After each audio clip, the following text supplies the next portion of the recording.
Hey there. So it's a rainy day here in Chandler, and I got another project I can show. So this is another W124. This is a 1987 300D. So it's a turbo diesel. It's got the OM 603 engine in it. Got a couple things that I'll fix because they're pretty common in the junkyards. I've already replaced the tail lights. Inside I've replaced a couple things too. So I put the, since it's an 87, it wouldn't have this, but I have the armrest that has the storage in it. I have the console box here, and I actually rekeyed this for my key. Maybe I'll do a video on that. I got the instrument cluster. So this car has over 400,000 miles. My best estimate, just looking at the records, because there's a lot of records, is that it's got 426,000 miles. So I should have that soon. You can see the dash. It's got some cracks in it.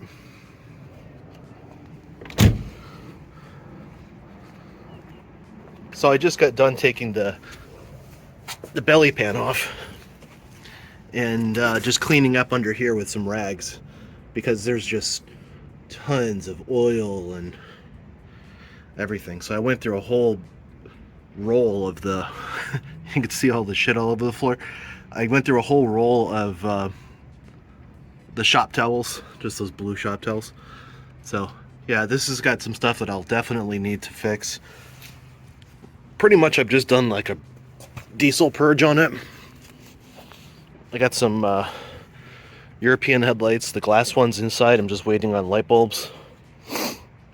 A couple small things like this.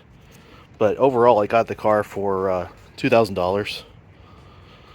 So not bad. Inside the parts shed here, you can see I got a dash.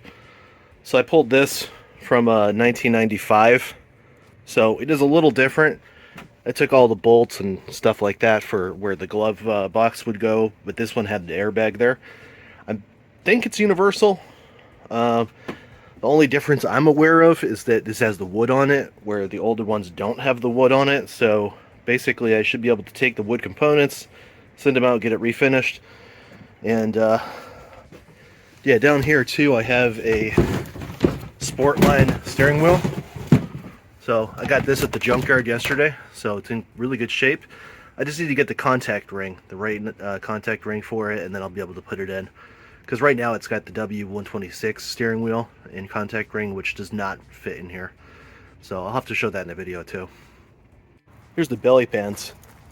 So these were just filthy on both sides. I haven't actually cleaned it up yet, but it's good to see them. They're intact. They have all the bolts for them and everything like that. So I guess they did their job. They trapped all the shit. So I'll just be, I'm gonna leave them off for a while. So whenever I get to them, I'll brake clean them and get new. There's a couple places I think where the, where is it? Where the screw, the bolt goes through. Yeah, like this guy. It goes through, and see the hardware came out with it too. Whoops. But I have more of those too. And there's my dog Vegas. So that's the new car. So let me know what you think about it. I'll be trying to shoot some videos as I'm fixing things. I already got parts like the drag link. I got both tie rods. I got the steering damper, the steering coupler. I got all this stuff. It came in the trunk, so there's over $1,000 of parts in the trunk. So I'm just going to be going through those and getting those sorted. So yeah, stay tuned.